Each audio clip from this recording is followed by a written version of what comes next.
പെരിയ ഇരട്ടക്കൊലക്കേസിൽ CPM-ന് കനത്ത തിരിച്ചടി. 10 പ്രതികൾക്ക് ഇരട്ട ജീവപര്യന്തം. 1 മുതൽ 8 വരെയുള്ള പ്രതികൾക്കും 10-15 പ്രതികൾക്കുമാണ് ഇരട്ട ജീവപര്യന്തം. മുൻ MLA KV കുഞ്ഞിരാമൻ അടക്കമുള്ള 4 CPM പ്രവർത്തകർക്ക് 5 വർഷം തടവ് ശിക്ഷ വിധിച്ചു. വിധിയിൽ തൃപ്തരല്ലെന്ന് കൃപേഷിൻ്റെയും ശരത്ലാലിൻ്റെയും കുടുംബം പ്രതികരിച്ചു. വധശിക്ഷയാണ് പ്രതീക്ഷിച്ചിരുന്നതെന്ന് കൃപേഷിൻ്റെ പിതാവ് പറഞ്ഞു. നേരിട്ട് കൃത്യത്തിൽ പങ്കെടുത്ത 8 പ്രതികൾക്കെങ്കിലും വധശിക്ഷ ലഭിക്കണമായിരുന്നുവെന്ന് കൃപേഷിൻ്റെ സഹോദരി പ്രതികരിച്ചു. വിവരങ്ങളുമായി ജിജീഷ് കരുണാകരൻ ഒപ്പം ചേരുന്നു. ജിജീഷ്, എന്താണ് വിധിയുടെ വിശദാംശങ്ങൾ?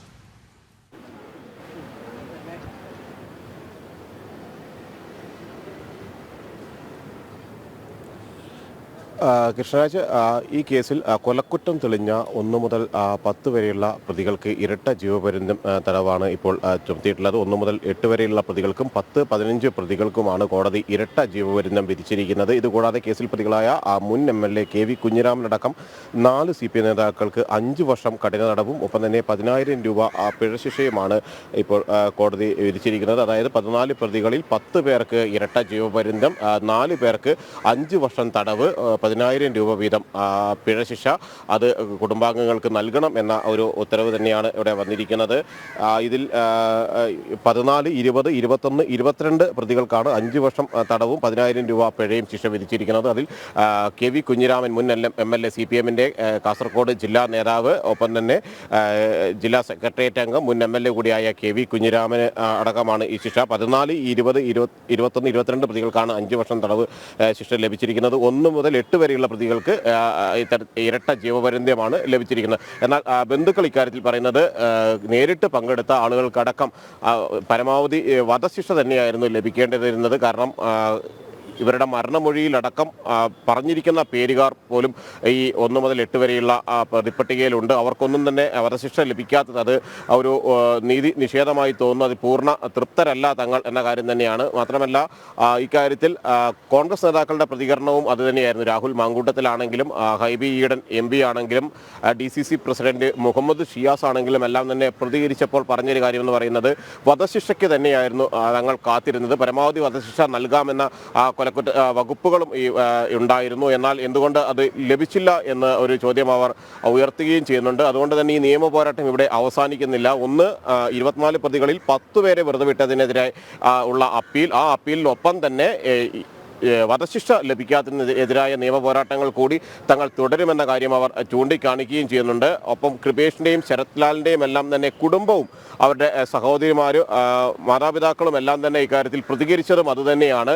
വധശിക്ഷയാണ് അവർക്ക് ലഭിക്കേണ്ടത്. പീതാംബരനടക്കം നേരിട്ട് CPM-ന്റെ പല ഘടകങ്ങളിലുള്ള നേതാക്കൾ, പ്രാദേശിക തലം മുതൽ ജില്ലാ തലത്തിലുള്ള നേതാക്കൾ വരെ ഈ ഒരു കൃത്യത്തിൽ പങ്കാളികളായിട്ടുണ്ട്. അങ്ങനെ പാർട്ടി ആലോചിച്ച് അല്ലെങ്കിൽ പാർട്ടി തലത്തിൽ പ്രാദേശിക തലത്തിൽ ഗൂഢാലോചന നടത്തിയിരിക്കുന്ന ഒരു കൊലപാതകം ഇനി ഇത്തരം രാഷ്ട്രീയ കൊലപാതകങ്ങൾ ആവർത്തിക്കാതിരിക്കാൻ പരമാവധി വധശിക്ഷ തന്നെ നൽകുക എന്നത് തന്നെയായിരുന്നു ഒരു പോംവഴി ഉണ്ടായിരുന്നത്. ഇരട്ട ജീവപര്യന്തം ലഭിക്കുന്ന പശ്ചാത്തലത്തിൽ കൂടി അവർ നിലവിൽ 6 വർഷം തടവ് ശിക്ഷ അനുഭവിച്ചു കഴിഞ്ഞു. അതിനുശേഷമുള്ള തടവുകാലം കൂടിയായിരിക്കും ഇനി പ്രതികൾ അനുഭവിക്കേണ്ടി വരിക എന്ന കാര്യം രാഹുൽ മാങ്കൂട്ടത്തിൽ സൂചിപ്പിച്ചത് അതുതന്നെയാണ്. ഒരുപക്ഷെ ജീവിതാവസാനം വരെ ജയിലിൽ നരകിക്കുക എന്ന ഒരു ശിക്ഷ പ്രതികൾക്ക് ലഭിച്ചു എങ്കിൽ കൂടി 2 പേരെ നിഷ്ഠൂരമായി കൊലപ്പെടുത്തിയ 2 ചെറുപ്പക്കാരെ, യൂത്ത് കോൺഗ്രസ് പ്രവർത്തകരായ ശരത്ലാലിനെയും കൃപേഷിനെയും ആസൂത്രിതമായി കൊലപ്പെടുത്തുക എന്ന ലക്ഷ്യത്തോടെ പല തവണകളിലായി പല ഘട്ടങ്ങളിലായി ബസ് സ്റ്റോപ്പിലടക്കം ആസൂത്രണങ്ങൾ നടത്തുന്നു. അതിനുശേഷം അവർ വരുന്ന വഴിയിൽ ഗൂഢാലോചന നടക്കുന്നു, പെട്ടെന്ന് ചാടി വീഴുന്നു, അവരെ ആക്രമിക്കുന്നു. ഒറ്റ വെട്ടിന് തന്നെ കൃപേഷ് മൃതപ്രായനായി മാറുന്നു. അത്ര ഗുരുതരമായ പരിക്ക് നെറ്റിയിലും ശരീരത്തിലും ഏൽപ്പിക്കുന്നു. അങ്ങനെ ഓടി രക്ഷപ്പെടുന്നതിനിടയിലാണ് കൃപേഷ് അവിടെ മറിഞ്ഞു വീഴുന്നത്. ശരത്ലാലാകട്ടെ നിരവധി വെട്ടുകളേറ്റ് കൊല്ലപ്പെട്ട നിലയിലായിരുന്നു ഉണ്ടായിരുന്നത്. ഇത്തരത്തിൽ അതിക്രൂരമായ നടത്തിയ കൊലപാതകമാണ്. രാഷ്ട്രീയ കൊലപാതകങ്ങൾ നിരവധി നടന്നിട്ടുണ്ട്. പ്രോസിക്യൂഷനുമായി എൻ്റെ പ്രതികരണവും ഇക്കാര്യത്തിൽ വന്നിരുന്നു. പ്രോസിക്യൂഷൻ സൂചിപ്പിച്ചത് അപൂർവങ്ങളിൽ അപൂർവമല്ല കേസ് എന്ന കാര്യമാണ് കോടതി പരിഗണിച്ചിട്ടുണ്ടാവുക. അതുകൊണ്ടാണ് ഇക്കാര്യത്തിൽ വധശിക്ഷ ലഭിക്കാത്തത് എന്നത് തന്നെയാണ്. എന്നാൽ ഇരട്ട ജീവപര്യന്തം എന്നത് തൃപ്തികരമായ ഒരു വിധിയാണ്. പ്രോസിക്യൂഷനെ സംബന്ധിച്ചിടത്തോളം തങ്ങളുടെ വാദങ്ങൾ അംഗീകരിക്കപ്പെട്ടിരിക്കുന്നു എന്നാണ് പ്രോസിക്യൂഷൻ അഭിഭാഷകനടക്കം ബോബി ജോസഫ് അടക്കം ഇക്കാര്യത്തിൽ പ്രതികരിച്ചത്. സ്വീകരിച്ചുകൊണ്ട് പറഞ്ഞിരുന്നത്. കാരണം CBI മുന്നോട്ട് വെച്ച പ്രധാനപ്പെട്ട തെളിവുകളുണ്ട്, ശാസ്ത്രീയ തെളിവുകളുണ്ട്, CBI മുന്നോട്ട് വെച്ച മൊഴികളുണ്ട്. അതെല്ലാം തന്നെ ഈ കേസിൽ പരിഗണിക്കപ്പെട്ടിട്ടുണ്ട്. പ്രത്യേകിച്ച് ലോക്കൽ പോലീസും ക്രൈംബ്രാഞ്ചും എല്ലാം കേസ് അന്വേഷിച്ച ഘട്ടത്തിൽ ഈ പ്രതികൾ ആക്രമിച്ചുണ്ടായ മുറിവുകൾ തന്നെയാണ് കൊല്ലപ്പെട്ട ആളുകളുടെ ശരീരത്തിൽ എന്ന് തെളിയിക്കാൻ ആവശ്യമായ ശാസ്ത്രീയ തെളിവുകൾ ലോക്കൽ പോലീസോ ക്രൈംബ്രാഞ്ചോ കണ്ടെത്തിയിരുന്നില്ല. അങ്ങനെ പ്രതികൾക്ക് രക്ഷപ്പെടാൻ ആവശ്യമായ എല്ലാ പഴുതുകളും ഇട്ടുകൊണ്ടുള്ളതായിരുന്നു അവിടെ അന്വേഷണം നടത്തിയിരുന്നത്. എന്നാൽ അതിൽ നിന്ന് വ്യത്യസ്തമായി തന്നെ കൃത്യമായ ഈ അന്വേഷണത്തിൽ CBI നടത്തിയ അന്വേഷണത്തിൽ പ്രതികളുടെ പങ്കാളിത്തം സൂചിപ്പിക്കുന്ന, അവർക്ക് കൃത്യത്തിൽ നേരിട്ട് കൊലപാതകത്തിൽ ആയുധങ്ങൾ ഉപയോഗിച്ചുള്ള ആക്രമണത്തിൽ നേരിട്ടുള്ള പങ്കാളിത്തം സംബന്ധിച്ചുള്ള വിവരങ്ങൾ ലഭിച്ചു, അതിൻ്റെ തെളിവുകൾ ലഭിച്ചു, മൊഴികൾ അന്വേഷണ സംഘം ശേഖരിച്ചു. അങ്ങനെ സമഗ്രമായ ഒരു അന്വേഷണം തന്നെയായിരുന്നു പ്രോസിക്യൂഷന്റെ ഭാഗത്ത് നിന്ന് CBIയുടെ ഭാഗത്ത് നിന്ന് ഉണ്ടായിരിക്കുന്നത്. അങ്ങനെയാണ് 24 പേരിൽ 14 പേർക്കും ശിക്ഷ വാങ്ങിക്കൊടുക്കാൻ കഴിഞ്ഞത്. മാത്രമല്ല KV കുഞ്ഞിരാമന് പരമാവധി ശിക്ഷ ലഭിച്ചിരിക്കുന്നു. KV കുഞ്ഞിരാമൻ പ്രതികളെ രക്ഷപ്പെടുത്തിക്കൊണ്ടുപോയി ആ പോലീസ് സ്റ്റേഷനിൽ നിന്ന് എന്നതാണ് KV കുഞ്ഞിരാമൻ മുൻ MLAക്കെതിരെ കണ്ടെത്തിയിരിക്കുന്ന കുറ്റങ്ങൾ. ആ കുറ്റങ്ങൾ ഇവിടെ തെളിഞ്ഞിരിക്കുന്നു. 5 വർഷം തടവാണ് KV കുഞ്ഞിരാമന് വിധിച്ചിരിക്കുന്നത്. അങ്ങനെ ഗൂഢാലോചനയിൽ പങ്കാളികളായ പ്രതികൾക്കാണെങ്കിലും പ്രതികളെ സ്റ്റേഷനിൽ നിന്ന് പാർട്ടിയുടെ സ്വാധീനം ഉപയോഗിച്ച്, രാഷ്ട്രീയ സ്വാധീനം ഉപയോഗിച്ച്, പാർട്ടിയുടെ മുഷ്കും അവരുടെ ഒരു സ്വാധീനവും എല്ലാം തന്നെ ഉപയോഗിച്ച് ഭയപ്പെടുത്തിക്കൊണ്ട്, നിയമപാലകരെ പോലും ഭയപ്പെടുത്തിക്കൊണ്ട് പുറത്തേക്ക് പ്രതികളെ കടത്തിക്കൊണ്ട് പോയ ആളുകൾക്കും 5 വർഷം വീതം തടവ് ശിക്ഷ ലഭിച്ചിരിക്കുന്നു. എന്നാൽ ഇതിനെല്ലാം അപ്പുറം ബന്ധുക്കളെ സംബന്ധിച്ചാണെങ്കിലും ഒപ്പം തന്നെ മാതാപിതാക്കളെയും കോൺഗ്രസ് നേതാക്കളെയും സംബന്ധിച്ചിടത്തോളം ആണെങ്കിലും എല്ലാം തന്നെ അവർക്ക് പൂർണ്ണ തൃപ്തരല്ല എന്ന് പറയുന്നത് കൃത്യം അതിക്രൂരമായി നടത്തിയ കൊലപാതകമാണ്. സാധാരണ രാഷ്ട്രീയ കൊലപാതകങ്ങളിൽ നിന്ന് വ്യത്യസ്തമായി 2 പേരെ ഒരേ സ്ഥലത്ത് വെച്ച് കൊലപ്പെടുത്തുന്നു. അതിനുവേണ്ടി നിരവധി തവണ ഗൂഢാലോചന കേന്ദ്രങ്ങൾ പല തവണ മാറിയിട്ടുണ്ട്, പല സ്ഥലങ്ങളായി മാറിയിട്ടുണ്ട്, ആലോചനകൾ നടക്കുന്നു. അങ്ങനെ കൊലപ്പെടുത്തുക എന്നൊരു ലക്ഷ്യത്തോടു കൂടി മാത്രം നിരവധി തവണ ആസൂത്രണങ്ങൾ നടത്തി പാർട്ടി തലത്തിൽ തന്നെ. കാരണം വീണ്ടും ഇത്തരത്തിൽ രാഷ്ട്രീയ കൊലപാതകങ്ങൾ CPMനെ സംബന്ധിച്ചിടത്തോളം രാഷ്ട്രീയ കൊലപാതകങ്ങൾ ഒരു പുത്തരിയായ സംഭവമല്ല.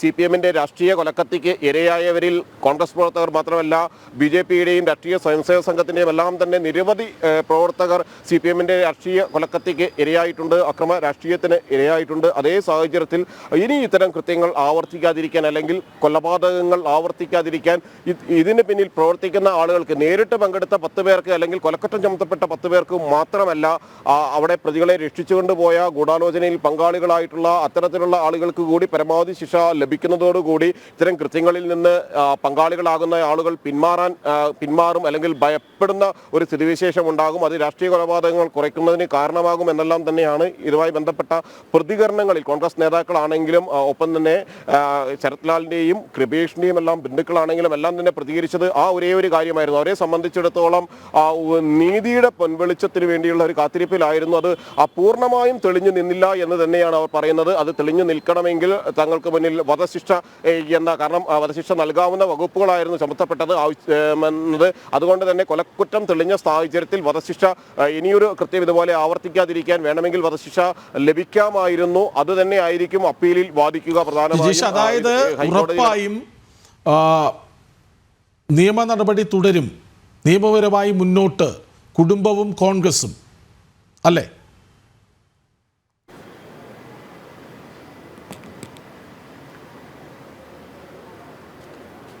തീർച്ചയായും ആ ഒരു നിലപാട് തന്നെയാണ് ഇവിടെ കൃഷ്ണരാജ് എല്ലാവരും തന്നെ എടുത്തിരിക്കുന്നത്. കാരണം ഈ ഒരു പോരാട്ടം ഇവിടെ അവസാനിക്കുന്നില്ല. അല്ലെങ്കിൽ CBI കോടതി, കൊച്ചി എറണാകുളം CBI കോടതി വിധി പ്രസ്താവിച്ചതോടുകൂടി അത് അന്തിമമായ ഒരു വിധിയല്ല. അവിടെ ഇനിയും, അതായത് കോടതിയുടെ മുന്നിലെത്തിയ നിരവധി കാര്യങ്ങളായിരിക്കാം പരിഗണിക്കപ്പെട്ടുള്ളത്. അവിടെ എത്തിയ തെളിവുകളാണ് കോടതിയെ സംബന്ധിച്ചിടത്തോളം ഏറ്റവും പ്രധാനമായി മാറുക. അവിടെ നടക്കുന്ന വാദങ്ങളാണ് അവരെ സംബന്ധിച്ചിടത്തോളം നിർണായകമായ ഒരു വിധിന്യായത്തിലേക്ക്, സ്വാഭാവികമായും വിധിപ്പകർപ്പിലേക്കും എല്ലാം തന്നെ എത്തിക്കുക. എന്നാൽ അതിനും അപ്പുറം ചില കാര്യങ്ങൾ കൂടി പരിഗണിക്കപ്പെടേണ്ടതായിരുന്നു എന്ന കാര്യമാണ് മറ്റുള്ള ആളുകൾ ചൂണ്ടിക്കാണിക്കുന്നത്. സ്വാഭാവികമായും അത് മേൽക്കോടതികളിൽ, അപ്പീലുകളിൽ തങ്ങളുടെ വാദങ്ങളായി ഉയർത്തിക്കൊണ്ടുവരും.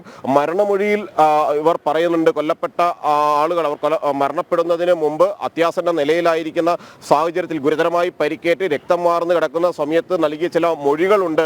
ആ മൊഴികളിൽ തന്നെ പറയുന്നുണ്ട് ആരാണ് തങ്ങളെ ആക്രമിച്ചത്, ആരാണ് ഏറ്റവും കൂടുതൽ ആക്രമിച്ചത്, ആരാണ് ഗുരുതരമായി പരിക്കേൽപ്പിച്ചത് എന്ന കാര്യങ്ങളെല്ലാം തന്നെ പല ഘട്ടങ്ങളിലായി അവരവരുടെ മൊഴികളിൽ നിരന്തരം തന്നെ പറഞ്ഞിരുന്നു. ആ മൊഴികളിൽ പറഞ്ഞിരിക്കുന്ന ആളുകൾ ഈ പ്രതിപട്ടികയിലേക്ക് എത്തിയിട്ടുണ്ട്.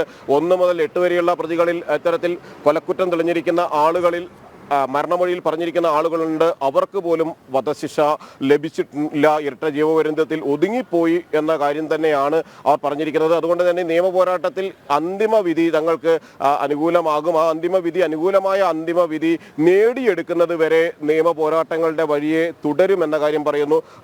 സ്വാഭാവികമായും അവർ ഒട്ടും തൃപ്തരല്ല. ബന്ധുക്കൾ പൊട്ടിക്കരഞ്ഞുകൊണ്ടാണ് അവരെല്ലാവരും തന്നെ ഈ ഒരു വിധിന്യായത്തോട് പ്രതികരിച്ചത്. കാരണം അവർ പ്രതീക്ഷിച്ചത് തങ്ങളുടെ വേണ്ടപ്പെട്ട ആളുകൾക്ക് ജീവൻ നഷ്ടപ്പെടുന്നതിന് ഇടയാക്കിയ ആളുകളെ അവർക്ക് പരമാവധി വധശിക്ഷ തന്നെ നൽകിക്കൊണ്ട് ഒരു മാതൃകാപരമായ വിധിന്യായം ആകും എന്ന കാര്യം അത്തരത്തിലെല്ലാമുള്ള ഒരു പ്രതീക്ഷകൾ അവരെ സംബന്ധിച്ചിടത്തോളം തുടക്കത്തിലെ CPM പ്രതിരോധത്തിലാണ്.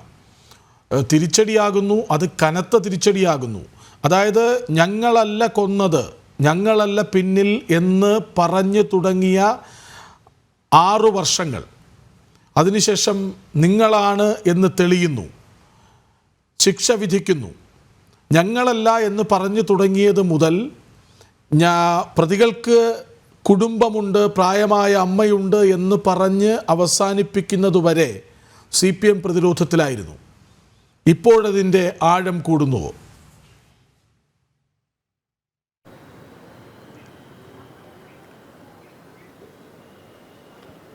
കൃഷ്ണരാജ് സൂചിപ്പിച്ചതുപോലെ പറഞ്ഞതുപോലെ തുടക്കം മുതൽ തന്നെ CPM ഈ ഒരു രാഷ്ട്രീയ കൊലപാതകത്തിലല്ല നിരവധി രാഷ്ട്രീയ കൊലപാതകങ്ങളിൽ CPM അതിൻ്റെ പ്രതിരോധത്തിലാകുന്നു. ആ പ്രതിരോധത്തിലാകുന്ന ഘട്ടങ്ങളിലെല്ലാം തന്നെ അതിനെ ന്യായീകരിച്ചുകൊണ്ട് മറികടക്കാൻ ശ്രമിക്കുന്ന ഒരു ശ്രമം പാർട്ടിയുടെ ഭാഗത്തു നിന്ന് എല്ലാ ഘട്ടങ്ങളിലും ഉണ്ടായിട്ടുണ്ട്. ഇവിടെ നടക്കുന്ന നിരവധി കേസുകളിൽ പോലും CPM പ്രതിസ്ഥാനത്തുള്ള CPM നേതാക്കൾ പ്രതികളെ സംരക്ഷിക്കുന്ന നിലപാടുകളെടുത്ത നിരവധി കേസുകളുണ്ട്. അതിൽ അരിയിൽ ഷുക്കൂർ വധക്കേസുണ്ട്. നമ്മളീ നിൽക്കുന്ന കോടതിയിൽ തന്നെയാണ്, CBI കോടതിയിൽ തന്നെയാണ് അവിടെയും ഈ കേസ് പരിഗണനയ്ക്ക് വരുന്നത്. യൂത്ത് ലീഗിന്റെ MSFന്റെ നേതാവായ അരിയിൽ ഷുക്കൂറിനെ കൊലപ്പെടുത്തിയ കേസിൽ P ജയരാജൻ അടക്കം TV രാജേഷ് അടക്കമുള്ള നേതാക്കൾ പ്രതിപട്ടികയിലുള്ളതാണ്. മറ്റൊരു കേസ് എന്ന് പറയുന്നത് ഫസൽ വധക്കേസാണ്, തലശ്ശേരി ഫസൽ വധക്കേസ്. അവിടെയെല്ലാം CPM പ്രതിരോധത്തിലാണ്. അതിലെല്ലാം വിചാരണ നടപടികളിലേക്ക് കടക്കുന്നു. ആ വിചാരണ നടപടികളുടെ ഭാഗമായി ഇന്ന് കൊടിസുരി ഈ കോടതിയിൽ ഹാജരായിരുന്നു, വാറന്റായി കോടതിയിൽ ഹാജരായിരുന്നു. ജയിലിൽ കിടക്കുന്ന റിമാൻഡിൽ തുടരുന്നതിനിടയിൽ പരോൾ ലഭിച്ച് പുറത്തിറങ്ങിയതായിരുന്നു കൊടിസുനി. അങ്ങനെ നിരവധി കേസുകളിൽ CBI അന്വേഷിച്ച നിരവധി കേസുകളിൽ CPM പ്രതിസ്ഥാനത്തുള്ളതാണ്. അവർ കൂടുതൽ പ്രതിരോധത്തിലേക്ക് മാറുന്നു. സ്വാഭാവികമായും ബന്ധുക്കൾ പ്രതീക്ഷിച്ച വധശിക്ഷ ലഭിച്ചില്ല എങ്കിൽ കൂടി ഇരട്ട ജീവപര്യന്തം ലഭിക്കുമ്പോൾ പാർട്ടി സംരക്ഷിച്ചിരുന്ന ആളുകൾ അല്ലെങ്കിൽ പാർട്ടിക്ക് യാതൊരു പങ്കുമില്ല എന്ന് പറയുന്നിടത്താണ് പ്രാദേശിക തലം മുതൽ ജില്ലാ തലം വരെയുള്ള നേതാക്കൾ പല ഘട്ടങ്ങളിലായി ഇതിൽ ഉൾപ്പെട്ടിരിക്കുന്നു, ഭാഗവാക്കായി മാറിയിരിക്കുന്നു എന്നതിൻ്റെ വിവരങ്ങൾ ലഭിക്കുന്നതും അവർ ശിക്ഷിക്കപ്പെടുന്ന തലത്തിലേക്ക്, ഇരട്ട ജീവപര്യന്തം തടവ് ശിക്ഷ ലഭിക്കുന്ന തലത്തിലേക്ക് പോവുകയും എല്ലാം ചെയ്യുന്നത്. പാർട്ടിയുടെ പ്രധാനപ്പെട്ട ഭാരവാഹികളായിരുന്നു പീതാംബരൻ അടക്കമുള്ള ആളുകൾ. എല്ലാ ഘട്ടങ്ങളിലും അവർ ഈ കൊലപാതകത്തിന്റെ വിവിധ ഭാഗങ്ങളിൽ പങ്കാളികളായിട്ടുള്ള ആളുകളാണ്. ആ ഘട്ടത്തിൽ പോലും പാർട്ടിക്ക് യാതൊരു പങ്കാളിത്തവുമില്ല, CPMന് ഇക്കാര്യത്തിൽ യാതൊരു പങ്കാളിത്തവുമില്ല എന്ന എല്ലാം ആവർത്തിച്ചിരുന്ന നേതാക്കൾ ജില്ലാ തലത്തിലും സംസ്ഥാന തലത്തിലും എല്ലാം തന്നെ ഉണ്ടായിരുന്നു. അവരെല്ലാവരും തന്നെ അങ്ങനെ പ്രതിരോധത്തിന്റെ ഒരു നിരയിലേക്ക് മാറേണ്ടി വന്നിരിക്കുന്നു. അവിടെ തള്ളിപ്പറയാൻ ഇത്തരത്തിൽ കൊലപാതകത്തിൽ ഉൾപ്പെട്ട ആളുകളെ തള്ളിപ്പറയാൻ നേതാക്കൾ ഒരു ഘട്ടത്തിലും തയ്യാറായിരുന്നില്ല. പകരം അവരെ സംരക്ഷിച്ചുകൊണ്ട് പാർട്ടിക്ക് അതിൽ പങ്കില്ല എന്ന് പറയുന്നതിനൊപ്പം തന്നെ രാഷ്ട്രീയ സാഹചര്യങ്ങൾ, രാഷ്ട്രീയ കാരണങ്ങൾ എന്നെല്ലാം ഉയർത്തി മുന്നോട്ട് പോവുകയായിരുന്നു പ്രധാനമായും ചെയ്തത്. മാത്രമല്ല ഈ കോടതിയിൽ അടക്കം നേരത്തെ കൃഷ്ണരാജ് സൂചിപ്പിച്ചതുപോലെ തന്നെ ചില സ്ഥിരം ഡയലോഗുകളായിരുന്നു അവർ ഉന്നയിച്ചിരുന്നത്. ഏറ്റവും ഒടുവിൽ എന്താണ് പ്രതികൾ പറയാനുള്ളത് എന്ന് കോടതി ചോദിച്ചപ്പോൾ പ്രായമായ അമ്മയുണ്ട്, കുടുംബമുണ്ട് തുടങ്ങിയ ഏറ്റവും സാധാരണ വാദഗതികൾ അല്ലെങ്കിൽ മറ്റു പ്രതികളെല്ലാം തന്നെ സാധാരണഗതിയിൽ അവസാന വാക്ക് എന്ന നിലയിൽ ഉയർത്താറുള്ള ആ 2 വരികൾ പറഞ്ഞുകൊണ്ട് അവിടെ തങ്ങളുടെ വാദങ്ങൾ അവർ അവസാനിപ്പിച്ചു. എന്നാൽ പ്രതിഭാഗം ചൂണ്ടിക്കാണിച്ചത് ഇത് അപൂർവങ്ങളിൽ അപൂർവമായ ഒരു കേസല്ല, അവിടെ വധശിക്ഷ ലഭിക്കേണ്ട സാഹചര്യങ്ങളില്ല, ശിക്ഷയിൽ ഇളവ് നൽകണം. സമാനമായ രാഷ്ട്രീയ കൊലപാതകങ്ങൾ മറ്റു നടന്നിട്ടുണ്ട്. ആ കൊലപാതകങ്ങളുടെ പശ്ചാത്തലത്തിൽ നോക്കുമ്പോൾ അപൂർവങ്ങൾ അല്ല എന്നെല്ലാം വാദിച്ചുകൊണ്ട് ഈ കേസിലെ പ്രതികളുടെ ശിക്ഷ കുറയ്ക്കാനുള്ള നീക്കങ്ങൾ തന്നെയായിരുന്നു പ്രതിഭാഗം അവിടെ നടത്തിയിരുന്നത്. എന്നാൽ ഈ പ്രതിഭാഗത്തെ സംബന്ധിച്ചിടത്തോളം വലിയ തിരിച്ചടി തന്നെയാണ്. കാരണം ഇരട്ടക്കൊല കേസിൽ 10 പ്രതികൾക്ക് ഇരട്ട ജീവപര്യന്തം, 1 മുതൽ 8 വരെയുള്ള പ്രതികൾക്കും 10-15 പ്രതികൾക്കുമാണ് ഇരട്ട ജീവപര്യന്തം ശിക്ഷ വിധിച്ചത്. മുൻ MLA KV കുഞ്ഞിരാമൻ അടക്കമുള്ള 4 CPM പ്രവർത്തകർക്ക് 5 വർഷം തടവും 10,000 രൂപ പിഴയും വിധിച്ചു. വിധിയിൽ തൃപ്തരല്ലെന്ന് കൃപേഷിൻ്റെയും ശരത്ലാലിൻ്റെയും കുടുംബം പ്രതികരിച്ചു. വിവരങ്ങൾ നൽകുകയായിരുന്നു ജിജീഷ്.